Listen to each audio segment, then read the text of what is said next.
Good morning or afternoon to everybody. Thank you so much for attending myHRcounsel's third Tuesday presentation today.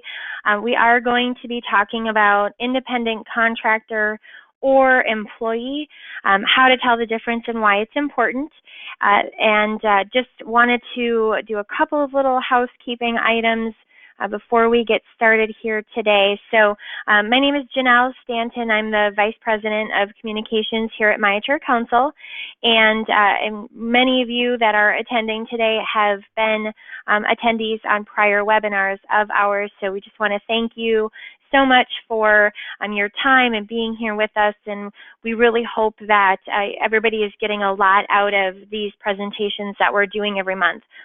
This presentation we're doing this month has been requested from me from 7 different people watching these. So we do always try to send out a survey at the end of when we put together the presentation materials for you. We send out a survey, and I have had a ton of requests for this particular presentation. So thank you. If you are one of the ones who requested this, thank you so much for that feedback. This is an incredibly important topic, and I'm going to get into the why of all of that shortly here, but it's incredibly important to get this right. So what we're going to do is go through just clearing up a few definitions. We're going to talk about why making that distinction between independent contractors and employees is so important.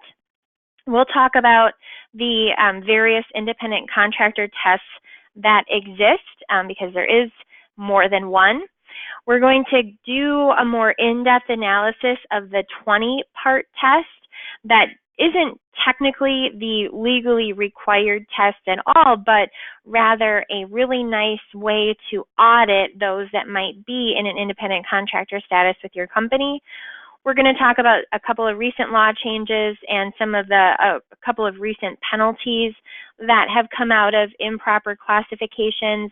And then we're going to finish it up by talking about how to draft a really solid independent contractor agreement.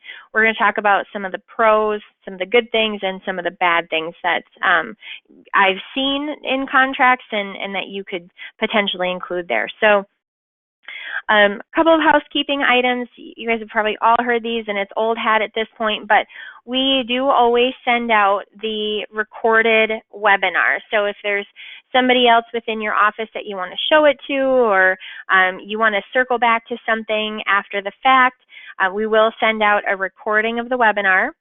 You'll get the slide deck that we put together, so have the slides so that if you want to grab that 20-part test and that sort of thing, we'll have that available. And then we will send out the HRCI credit code. So anybody that attends these presentations live is eligible to receive 1 hour of HRCI credit, and so that code will be sent out in the follow-up email. Now, I do have to tell you guys that we've had a long-standing relationship with HRCI. We've never had any issues getting the credit. Their website has been down for like 7 days. And so we're still waiting on final approval of that credit code, but we've been in pretty constant contact with the folks at HRCI. We will get you the credit that you're owed. It may not come right away in the follow-up email, but I promise you this is something that we are very on top of and are aware of. So you will absolutely get that credit code. So no worries on that. Like I said, we will be sending out an independent contractor agreement template. So this template is not going to be state specific. So there might be state laws where you are that you would need to make some state law changes to it. If you're not a client of ours, I want you to be aware of that there's a lot of bracketed text in this template that again may need to be customized depending on the state that you're in. If you are a client of ours and you want one of our attorneys to take the independent contractor template and make it specific for your company, the states that you're in, or a specific independent contractor that you're bringing on, we can do that as well. But everybody that attends is going to get this template. And then we also are going to send you out a survey. Please take the time. It's a very short survey, but again, it helps us know how we're doing. It lets us know if we should be, what other presentations would you like to hear about? Did you like this one? Did you find it helpful? That sort of thing. So with all of that being said, let's jump right into the slides. So I always like to kind of start with a little bit of clearing up some definitions or some background. What I often hear from clients is, hey, we've got this 1099 employee. They're a 1099. That's all fine and well. A 1099 only refers to the type of tax reporting requirements that you have for them. It really belies the fact that they are an independent contractor. So an independent contractor is a person or business that provides goods or services as required. So it's on an as-needed basis. They're providing these services as required, whereas an employee is a person who is hired to work for wages to perform work for an employer. So it seems small, but it really is a huge distinction. And that is at the very top level, the most sort of simplistic way that we can say that. So a person that provides goods or services as required, whereas an employee is somebody who's hired to provide them all the time. So with independent contractors, you've got independent contractors, of course, they're not going to be covered by most labor and employment laws. So if you go through and you look at, FLSA, you go through and look at, other various laws. So they're not, for example, able to get overtime wages because they're not considered employee. Many of the paid sick leave laws that exist throughout the country do not apply to independent contractors. So independent contractors are just not going to be covered by most of these labor and employment laws that are out there. And that is one way that companies try to save some money in not having to provide PTO, not having to provide, FMLA leave or things like that. So they're not going to be protected, and that's, again, one of the benefits of having somebody that is a worker for your company be properly classified as an independent contractor. Like I kind of already alluded to, with an independent contractor, the tax reporting requirements are done via a Form 1099. So you're not sending them a W-2, you're sending out this 1099 to show what your company has paid this worker for you. So if it's over $600 worth of services that the independent contractor provides, then the tax reporting requirement is fulfilled by doing that Form 1099. And then, of course, the other huge benefit to an employer or to a company is if you have an independent contractor, you don't withhold FICA, unemployment, or workers' compensation for the worker.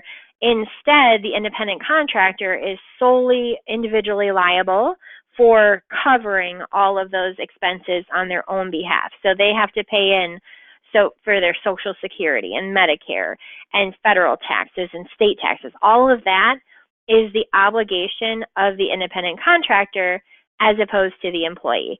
And then on the exact opposite side, employees are clearly covered by labor and employment laws. So all of those laws, whether they're part-time employees or full-time employees, they're going to be governed by and covered by those employment laws, and the employer is going to have to make sure that they're complying with all of them.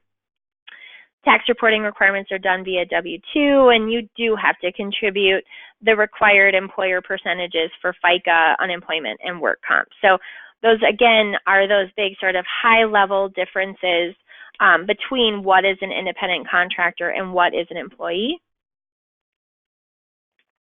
And I did forget to mention, too, if you guys do have questions, you can type those into the webinar box.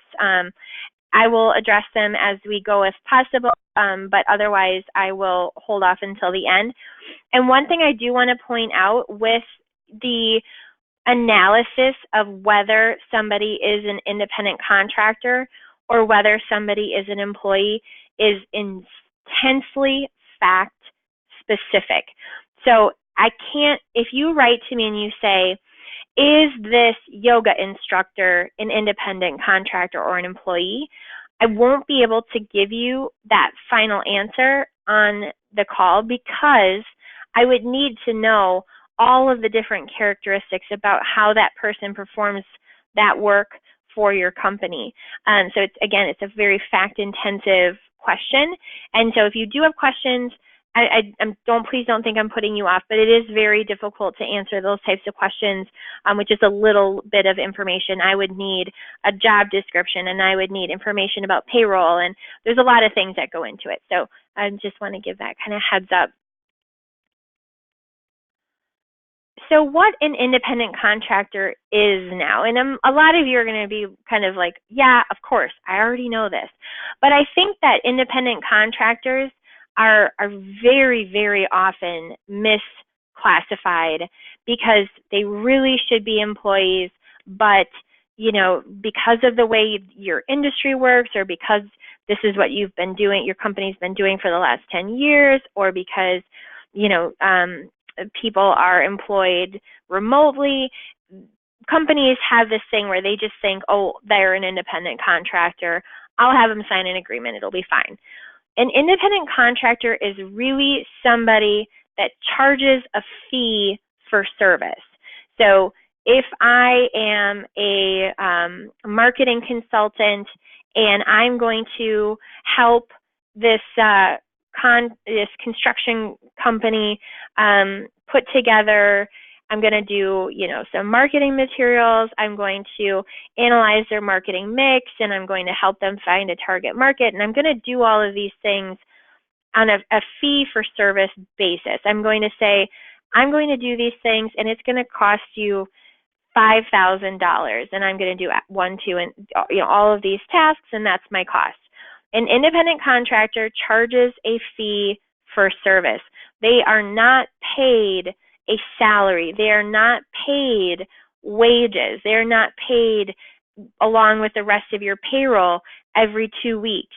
It's got to be a situation where the independent contractor is charging that fee, and they are the ones who are free to set that fee, and it's negotiated, of course, between the company and the independent contractor, but that's their fee that they charge.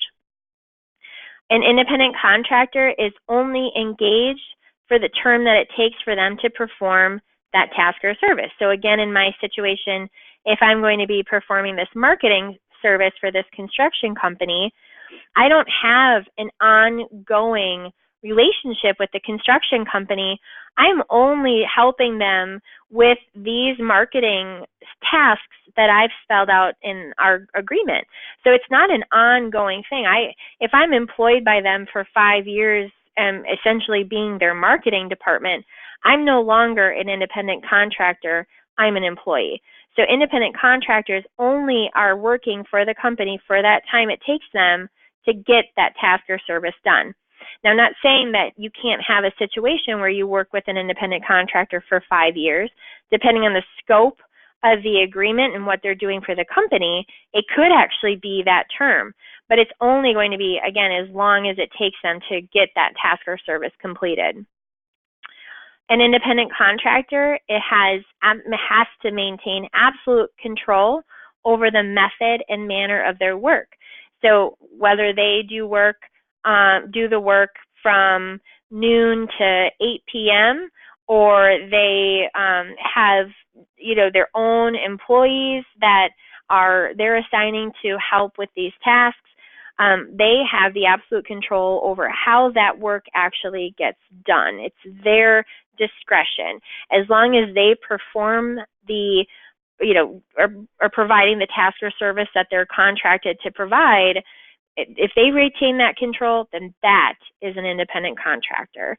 And then, another characteristic is that they have economic independence. And we're going to delve into that more with that 20-part test that we talked about. But an independent contractor typically has their own business because they're not only going to be providing services for your company, but they might be providing services for 6 other companies, in my marketing example, you might not be my only marketing client. I might be helping, another construction company, in the next town, and I might be working for a manufacturing plant, and I might be working for a professional services firm. And so my services are, I'm providing them to other companies, and whether or not my business does well is completely dependent on me and my efforts to get clients in. So those are the four main big sort of characteristics of an independent contractor. So some of the reasons why employers have to get the classification of independent contractors and employers straight is because if you get it wrong, it creates a ton of logistical problems. And many of you may have been on my presentation or have seen my presentation that I did early this spring on exempt versus non-exempt employees. And somehow, I don't know why, but that sort of exempt, non-exempt classification issues may be more sexy or more interesting or more talked about. I have no idea why. But people really know or seem to know about, the exempt, non-exempt, and the dangers of misclassifying there. Whereas the dangers associated with misclassifying an independent contractor seem maybe not as bad, or maybe it's just not highlighted as much. Unfortunately, the reality is misclassifying an independent contractor has way more different types of penalties than what it does if you misclassify an exempt or non-exempt employee. And part of that is because you've not paid this worker correctly. So remember, I kind of talked about how independent contractors, for example, they're not entitled to overtime. They're not entitled to minimum wage. They're not protected in any way by those wage and hour laws because they're an independent contractor. And so if you've been misclassifying an independent contractor, well, you haven't then paid them any overtime. Maybe based on the hours that they worked and what they were being paid, it doesn't come out to meet the either federal or state minimum wage requirements. So there's a lot of things that you may have been missing by classifying them as independent contractors. And guess who gets mad when you don't pay wages and overtime like you're supposed to? The Department of Labor. The Department of Labor gets very mad, and your state Department of Labor gets very mad. So they're going to have a say in penalties that you might be assessed. Also, if they're an independent contractor, you haven't been recording their work time.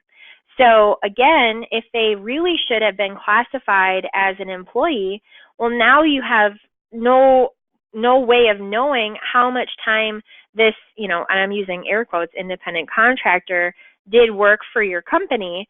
So now the independent contractor is going to go back and say, of course, like they always do, because I can tell you this now, employees and independent contractors always think they've worked more hours than they have. It's a universal sickness. I don't know why, but any employee is going to tell you, oh yeah, I worked 10 hours a day every single day. I work from home and I'm checking my emails. It's unlikely, but they're going to over exaggerate their time, and that's a problem for you, because now you as a company can't come back and say, no, we recorded their working time and we know they didn't work any overtime. So you've got record-keeping problems, and again, the Department of Labor and the state Department of Labor equivalents are the ones who get mad about failure to record working time. In addition to failure to record working time, you've probably also missed many other statutes' record-keeping requirements. So the requirement if, there's a workplace injury, there's OSHA requirements for documentation.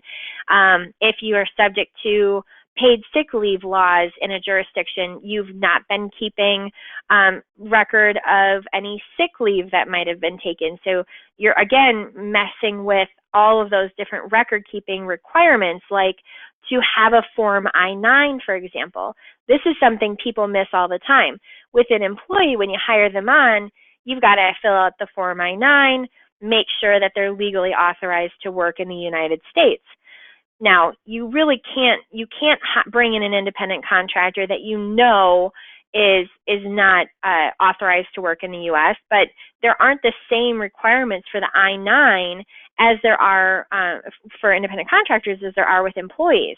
So what if you bring somebody on to work that holds themselves out like they are authorized to work in the U.S. and they're not?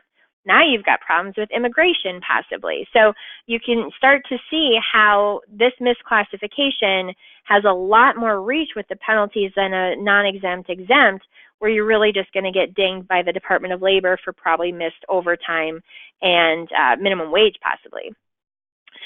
You got issues with the IRS because you haven't filed the appropriate tax form. So you remember I mentioned with an independent contractor, it's a 1099. With an employee, it's a W-2. That's just the start of your problems with the IRS and your failure to provide the appropriate tax forms. Again, you haven't complied with employment laws like FMLA or ADA. So if you have an independent contractor working for you and they became ill and so they couldn't provide this work for you for a period of time, but they weren't protected and so you ended the contract or something like that, now you've got the possibility that you have violated the FMLA or ADA or, again, paid sick leave laws because independent contractors are not protected by employment laws. And special extra bonus here, because they're independent contractors, if you were classifying them wrong, you've not been paying in work comp premiums or unemployment insurance for them. And so, you know, that person, that independent contractor, they have to pay those things on their own. Well, if you've been misclassifying them, you haven't been paying them, and I can tell you now, the state's going to want their due. So along those lines, just kind of with that backdrop of how many headaches misclassifying independent contractors can give you, these are some of the penalties that you can incur from the various interested parties here. So IRS is one of the main ones here. So for every W-2 that an employer fails to file, a company can be assessed a $50 fine per W-2. And I have heard cases where a company employs, well, what they think is, 117 independent contractors, and then, the IRS or the Department of Labor goes in and is like, no way, these are all employees. Well, a $50 fine per W-2, that can get to be pricey. There's a penalty of 1.5% of the wages, plus 40% of the FICA taxes that you didn't withhold. You can get a 100% of the match of FICA taxes. If the IRS thinks that you acted on purpose in misclassifying independent contractors, they can get you with this 100% match. Extra special kicker here, if the IRS believes that you purposefully were misclassifying independent contractors, there's actually criminal penalties that you can be assessed, up to 1 year in jail and or a fine of up to $500,000. This is not incredibly common, but in the last year there was a construction company in the state of Louisiana where the president, whose genius scheme it was to classify everybody as an independent contractor so they didn't have to do health insurance and FICA and employment law compliance and all that. He's just like, no, we're just going to call them all independent contractors. I know it's not right. He was told many times by his HR team, this is not right. That guy actually went to jail, the owner of that particular company. So it can happen. It does need to be intentional, but the IRS has a lot of power there to enforce these rules. Like I already mentioned, the Department of Labor can come in because, like, if you haven't been providing FMLA and you've got FMLA interference claims, or you have not been providing overtime because you've got them classified as an independent contractor and really they were an employee, the Department of Labor can require that you pay up to 3 years worth of back wages. And that might be back overtime wages, and if the records weren't kept about how many hours they actually did work, you might end up with an independent, one of these independent contractors coming up with some incredibly inflated numbers that now, because you didn't track the hours worked, you have no evidence to contradict. So the department lawyer can come in and get those 3 years worth of back wages. They can get liquidated damages penalties. So if you failed to pay overtime, for example, and let's say the back wages is $10,000, a liquidated damages penalty is double that. So if they get liquidated damages, it's $20,000 now. And then they can also levy fines based on improper record keeping. So the Department of Labor can get in there with some fairly serious fines as well. Because you don't pay in the work comp or unemployment insurance premiums, your state agency might come back looking for back payments on those premiums for an improperly classified independent contractor. Again, your state can ding you for improper record keeping as well with different fines.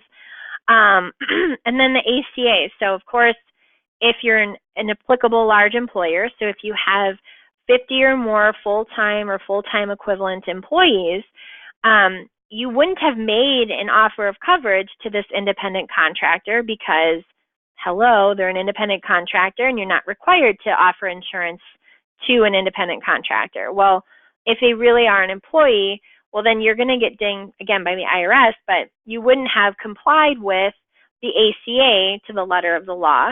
And if you misclassify one worker, that might trigger the excise tax to be enforced against the entire workforce. So if any of you that are on the phone now have had gotten one of those horrible IRS 226J penalty letters, you know that what happens is if you have, for example, 2 employees that go out to the marketplace to get health insurance outside of your company, that what the IRS typically does is they enforce the penalty against all of your workforce. Even if it was just 2 that were wrong, it's going to be enforced against the entire workforce. So you might start looking at some pretty big IRS 226J penalty letters depending on how many times you're misclassifying these workers.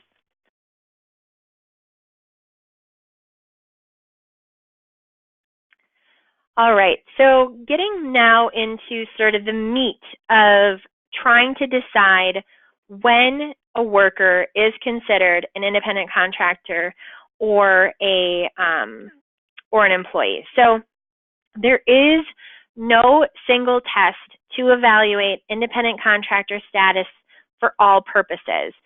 And compliance is really often complicated by the fact that different tests might apply.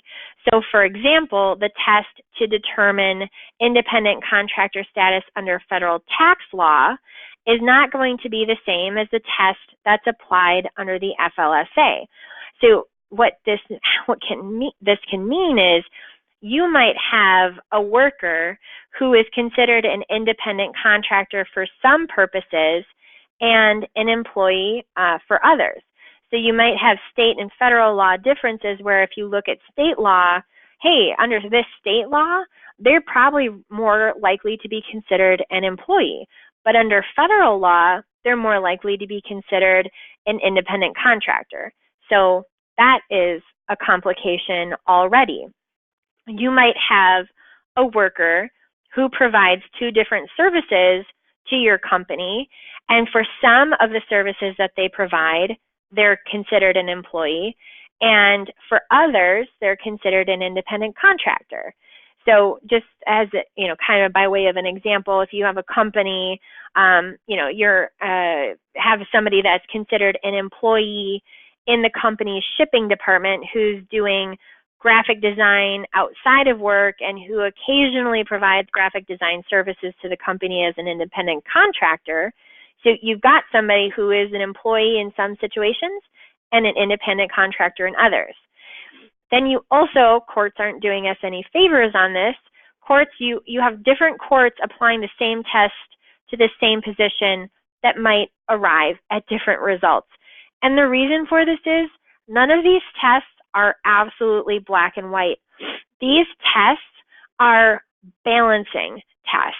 You look at, does this position, and it's all based on the position, does this position and the work that this specific worker provides, Does it make them seem more like an employee or more like an independent contractor?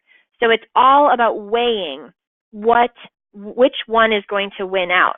Because for every worker you have, they might very well have, if they're an employee, certain parts about the way that they work for your company might be more like an independent contractor or vice versa. But on the whole, when you look at the test, it really weighs more towards this person is an employee or this person is an independent contractor. So under, for example, the IRS test, they have a sort of degree of control test that they employ. It's the IRS standard. And so what they're looking at really, and this is again for federal tax purposes, the IRS looks at this sort of degree of control, and they look at behavioral control, financial control, and the type of relationship. Whereas under the FLSA, they look at the economic realities of whether somebody is an independent contractor or whether an employee. So they look again at the degree of control. So, how much control does the company have over the worker? What's the hiring and firing, possibilities? And so again, that is a very different test. Even the Department of Labor comes in with a different type of test to look at, to what extent does the services rendered by the worker, to what extent are the services provided an integral part of the company's business? So, does the worker play an integral role in the business by performing the type of work that an employee performs, for example? Are they supervising the company's employees? The Department of Labor looks at how permanent is the relationship. What type of investment has the worker made in their own facilities and equipment? So again, they're very similar tests, but they're different enough where in certain circumstances you could have somebody classified as an employee under one and an independent contractor under the other based on just that person's role and the test that's being applied. There is this common law Darden test. It comes from case law, and it's typically used under like the ADA and the Age Discrimination Enforcement Act, ERISA. So there's, again, other circumstances where this Darden test may be applied. This test focuses on principles of agency and the employer's or the company's right to control, sort of the manner and means by which the work is performed. So the test is going to look at what is the skill that's required of the worker? Where are they doing the work? How long is the relationship going to be ongoing? How are they being paid? So that's the Darden test. It's really looking at that manner of, again, the right to control. And then there's this common law 20-factor test. And so, again, I don't go through each test individually because most of these different tests have some variety of this common law 20-factor test baked into them. So what I think is the best practice from an employer standpoint and a best practice for how you do an audit of whether somebody is an independent contractor or an employee is using this 20-factor test. It's very comprehensive, and I think you're going to hit all of these different types of tests, including state law differences, by using this 20-factor test. So it's not the required one, but it is the most comprehensive, and they're really baked into most of the other components of the other tests. So this is the one that we're going to jump into in depth here.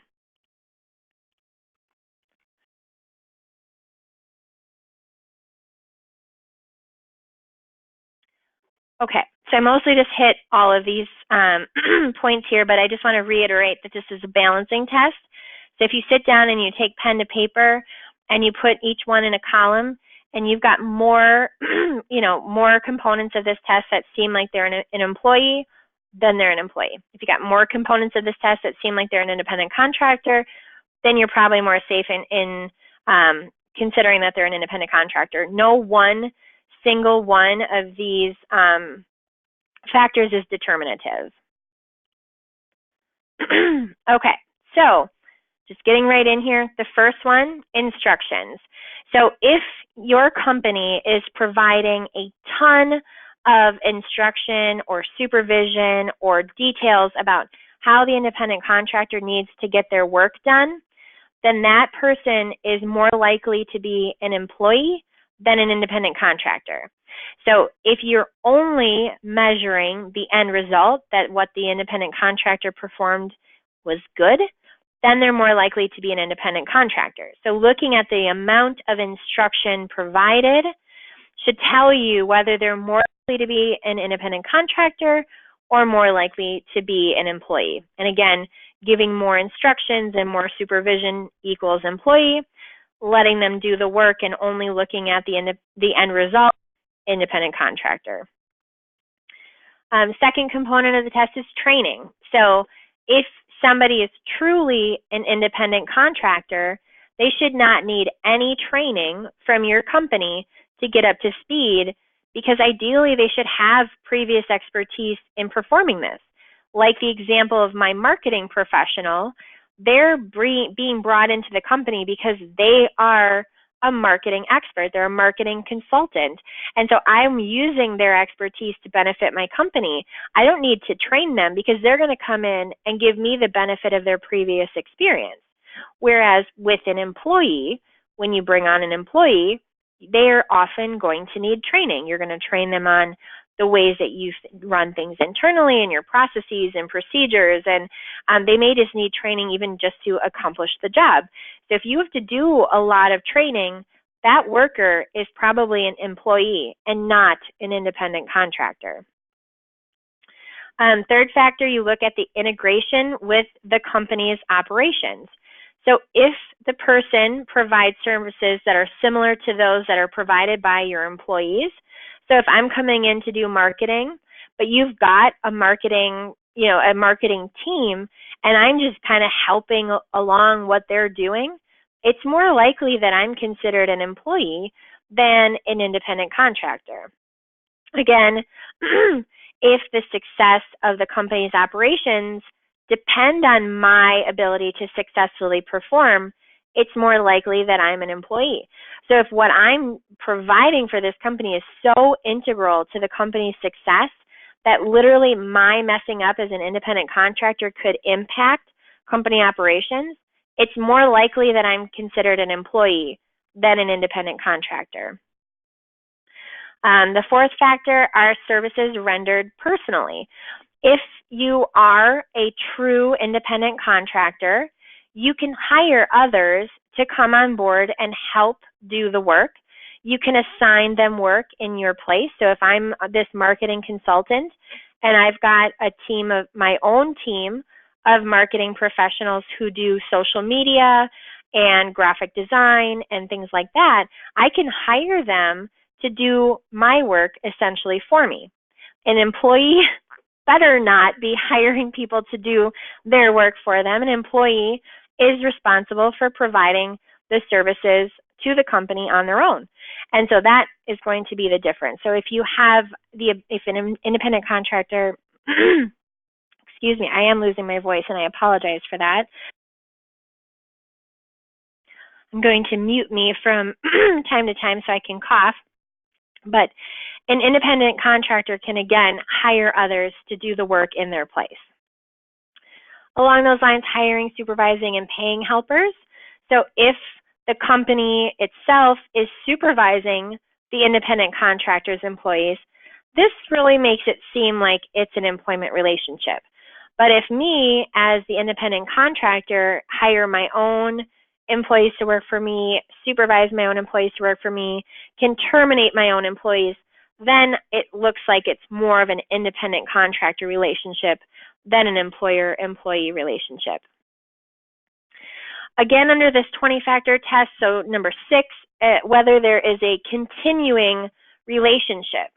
So like I mentioned already, an independent contractor tends to be hired for a finite period of time. So they're going to come in, they're going to have a specific project that they're going to be working on, and And once the project is complete, that relationship ends.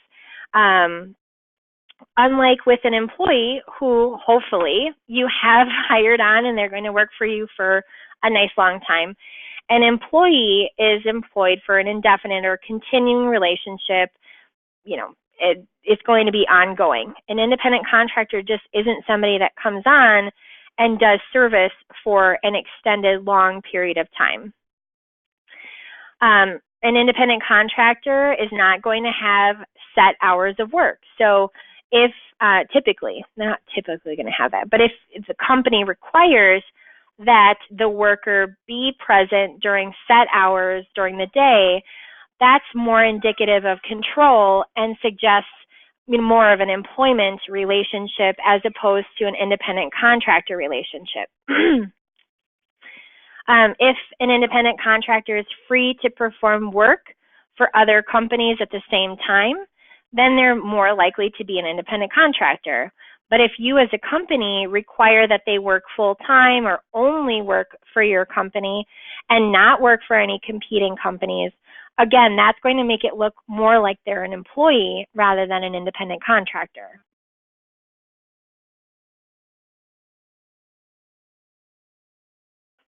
Sorry about that, guys. Number 9 here, so looking at the location where services are being performed.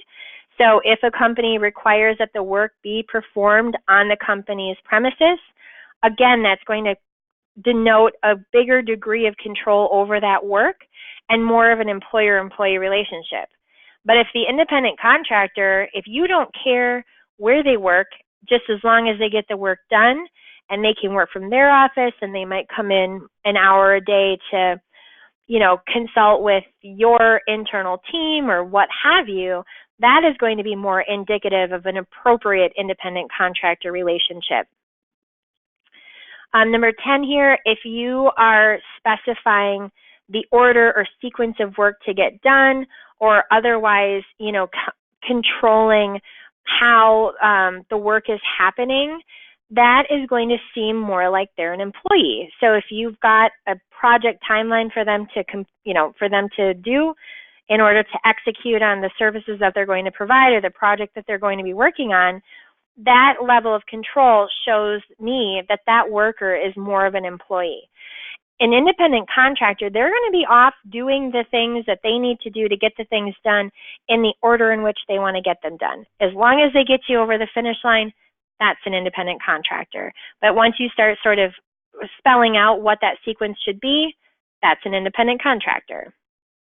Sorry, that's an employee. My bad.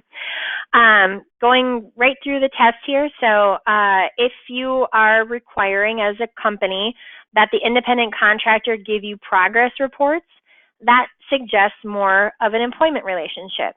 Now, I've seen independent contractor agreements where in the statement of work, it's agreed upon at the outset of the relationship that progress reports are going to be provided just to keep the company apprised of how things are going with the independent contractor and timelines and budgets and things like that.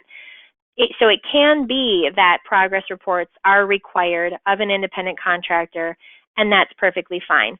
But typically requiring that there be weekly one-on-ones or check-ins or things like that, progress reports often suggest an employment relationship. Then we look at payment. So I already alluded to this again, but an employee is somebody who's paid on regular intervals, and an employee must be paid by state law at specific intervals depending on the state that they're in. But an independent contractor should really be paid a negotiated flat fee and be paid by the job that they do.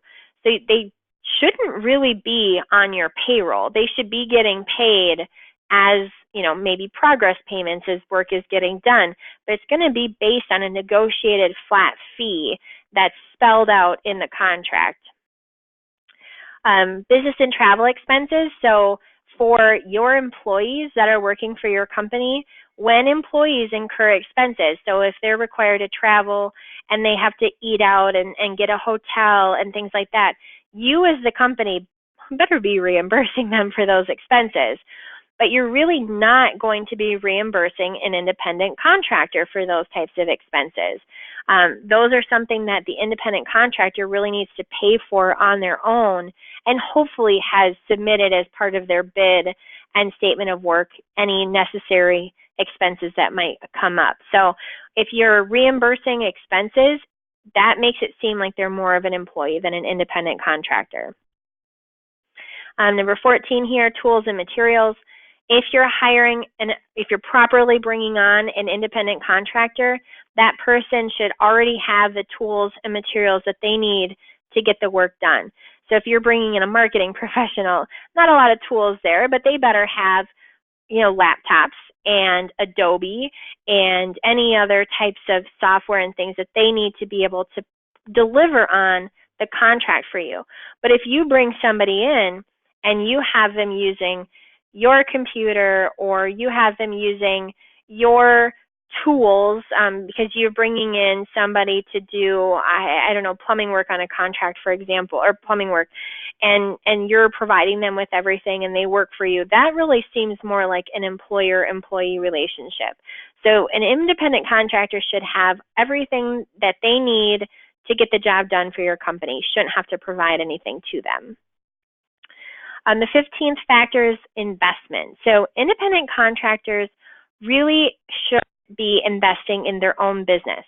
Like the example of the marketing professional, if you bring me in to do this marketing and I am an independent contractor, unless I'm doing a huge project for you and I make enough money off one company, I should be, able to work for other companies, and I'm going to need that because at some point, because I'm an independent contractor, my relationship with your company will end and I'll need other business to keep my business going. And so if you make that investment in the company to keep yourself going, that tends to seem that they're an independent contractor. But if the worker's investment is minor compared to the company's, then it tends to show that that's an employee. So an employee is getting paid by the company. There's no real investment that they're making outside of their time, which they're being compensated for, in the business. So outside of losing their job because of reduction in force and things like that, the investment of an employee in a company is very minimal from a financial standpoint. Under number 16 here, profit and loss. Obviously, an employee's pay is constant. It's consistent. They get the same amount or similar amount depending on the number of hours worked and whether exempt and all of that. But their pay tends to be consistent. So employees are pretty shielded from experiencing profit and loss. But an independent contractor would have the risk that their investment of time and money might sustain losses.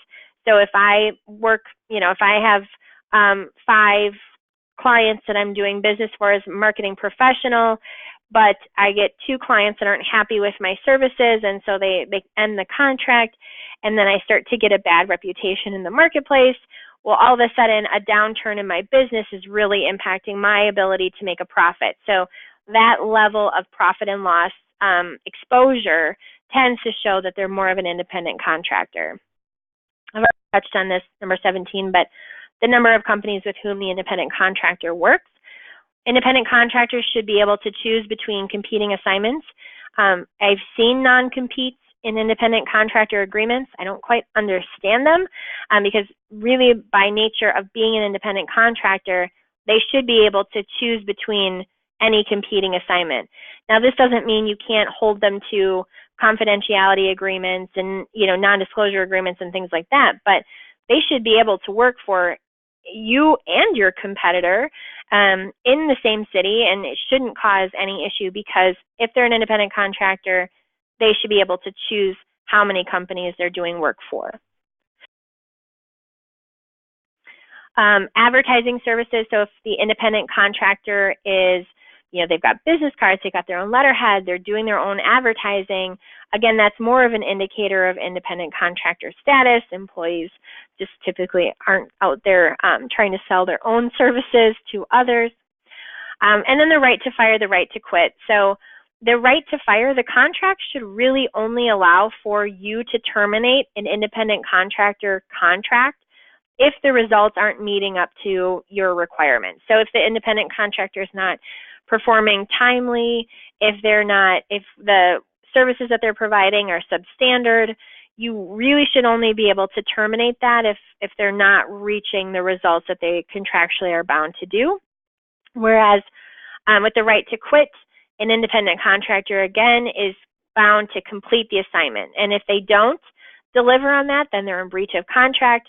So it's not the same with an at-will employee. An employee that's at will, you can terminate them or they can quit at any time for any reason with or without notice. So there's the difference there is a big crucial one as well. So there is a big component that is missing from this test that I've just spelled out. And that is, it does not matter whether the worker signed an agreement that states they're an independent contractor. That is just not the case. So if you come to me, and I've had clients come to me and say, but Janelle, they signed an agreement that says they understand they're an independent contractor. I'm good, I'm covered. I'm sorry, I'm bursting your bubble here. Here's a very cute puppy to make you feel better about that. But the thing is, if it looks like a duck and it walks like a duck and it quacks like a duck, it's a duck. It's a gray duck if you're in Minnesota, but it's a duck. If the conditions make it look like they are an employee, it does not matter what that worker has signed, if it's a contract or not. So again, the contract, it matters not at all. Now, have a contract in place, but it doesn't matter if you have one. If they're an employee, they're an employee. Got a couple of slides left here. I know we're kind of running up on our time as we typically are, but one thing I want to point out is California recently passed a new test. And for those of you that might be in California, you're probably rolling your eyes because you're like, I know. But what happens often with California is they sort of stop and other states pick up and usually pass something very similar. So California just got started with this new test, but I would be willing to bet a fair amount of my money that other states like New York, New Jersey, Massachusetts, some of those types of states will probably pick up on this and make it their own as well. And so it's very difficult to meet California's ABC test, because a worker is going to be considered an employee unless they're free from control and direction of the company in performing their work. If the worker performs work that is outside the usual course of the hiring entity's business, so they have to be performing work outside of just that one company, and whether they're customarily engaged in independently established trade, occupation, or business. So do they have their own company, basically? So unless all three of these factors are met in California, they're going to be considered an employee. And this is going to be really difficult, I think, for companies to get in line with. So there are some professions that are excluded here: doctors, lawyers, because of course lawyers are always excluded from everything, securities brokers, but human resource administrators are exempt from this new ABC test, travel agents. So there's a few different professions that are excluded, exempted from this particular test. Did have one example of a penalty in Louisiana. This is not the person who went to jail, but this electrical contractor in Louisiana, they were classifying all of their employees as independent contractors. So just as a matter of course, it was just, these are independent contractors and that's what we do. And so he misclassified them. He didn't pay them their overtime wages. He didn't keep accurate payroll records. And so he had $249,000 penalty for back wages. So again, guys, these penalties can add up when you look at the IRS getting their hands in the mix, the DOL getting their hands in the mix, the state unemployment and work comp agencies getting their hands in the mix. So along those lines, drafting an independent contractor agreement. So these are all the pro things. And the contract that I'll be sending you guys is going to be covering all of these. So I promise you it'll be all in the yes column. But It's always best to contract with an entity instead of an individual. So if your independent contractor has a business of their own, best case scenario. You want to describe the scope of services that they're going to provide. You want to say that you're not providing any direction or control over that worker. You require that they submit regular invoices for progress payments, that sort of thing. You want it to have indemnification provisions that you're not going to sue them, they're not going to sue you. They have the right to get insurance. Please make sure you're stating the length of the engagement, so how long they're going to be providing these services for you. Make sure you agree to non-exclusivity. Your independent contractor, like I said, should be able to contract with other businesses and perform the exact same services. You want to make sure that you protect your company's ownership of inventions and confidential information. So I already mentioned having an NDA to say, that they have to maintain your confidentiality is super important. Describe what expense reimbursements they're going to be entitled to. Hopefully it's very, very, very minimal, because if you're reimbursing a lot of expenses, again, that makes it seem like they're more of an employee. And then again, express that you're not creating an employment relationship. So just saying it doesn't make it so, but you do want to put that language in the contract. Things that you don't want in the independent contractor agreement. So too many requirements about the way that the work has to be performed, a vague description of services, that doesn't help anybody, requiring a non-compete after the completion of services. I can tell you I've seen those before. What do you think a judge is going to do or a jury is going to do if they're looking at whether you misclassified somebody and you're saying, no, they can't compete after they complete these services? That's not an independent contractor, that's an employee. Inadequate notice of termination of the engagement. I've seen, notice provisions requiring that an independent contractor give notice before the agreement gets terminated. That's not an independent contractor. Don't provide hourly compensation for an independent contractor. Pay them progress payments pursuant to a contract. And again, don't contract directly with an individual if you can. Contract with a company. So that's what I have for the prepared material here. I do have a question. I do need, it's a long one. And let's see, let me just see if I can.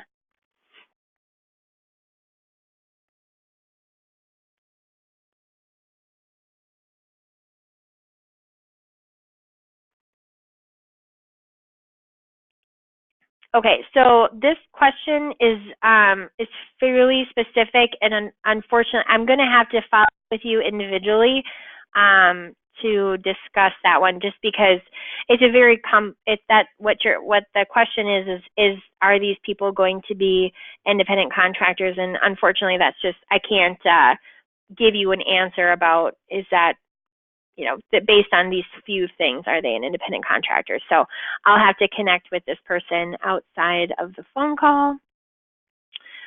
Does anybody else have any other questions? I don't have any other questions in here, and I know this stuff is really heavy, and so it might seem like, well, what kind of question would I really ask? And I totally get that. I would say the most important thing here is to set up a balancing test and to weigh out, here's these 14 factors make it seem like they're an employee, and these 6 factors make it seem like they're an independent contractor. I better reclassify this person. So that's really, looking at and analyzing, how many of these factors point in one direction over the other is important. I do have a question here. Does the amount of time worked impact the distinction? I have workers working 3 to 5 hours a week only. No, so the amount of time worked is one factor, so the amount of time that's spent, and that should really just be spelled out in the contract. So if you've got an independent contractor working for you, you shouldn't be spelling out the amount of time that they need to spend every day or every week doing that work.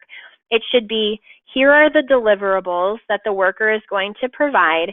Here's the timeline that they're going to provide them in. So whether they work 40 hours a week or whether they work 5 hours a week, that should all governed by the independent contractor and hopefully the terms of your contract. So the amount of time is not going to impact whether they're an employee or an independent contractor.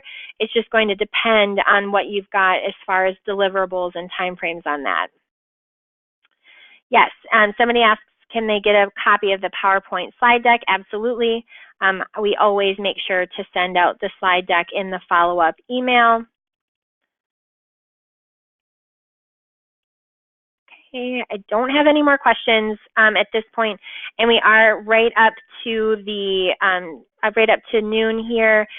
So let's see. I have one more quick question here that I'll get in, and then we'll end. If you are certain a direct competitor is misclassifying workers as independent contractors, where would we report them? So improperly classifying, you have a few options. I mean, you could report them possibly to the IRS. You could report them to the Department of Labor. You could, if you're in a state that has its own agency, for example, the Department of the Labor Commissioner in the state of California, so you could report them there. That would probably be your best option for recourse. So, so again, thank you so much, everybody, for your time. Please be looking for the follow-up email with all of the content I've been discussing. I discussed at the beginning. Please be patient on the HRCI credit. It's outside of our control at this point, but if it's a week later, if it's 3 weeks later, I will make sure that you get your credit. So please be patient with us on that. But thank you again for your attention, and we'll see hopefully all of you next month for our next third Tuesday webinar, which will be on the 19th, November 19th. All right, have a great day, everybody.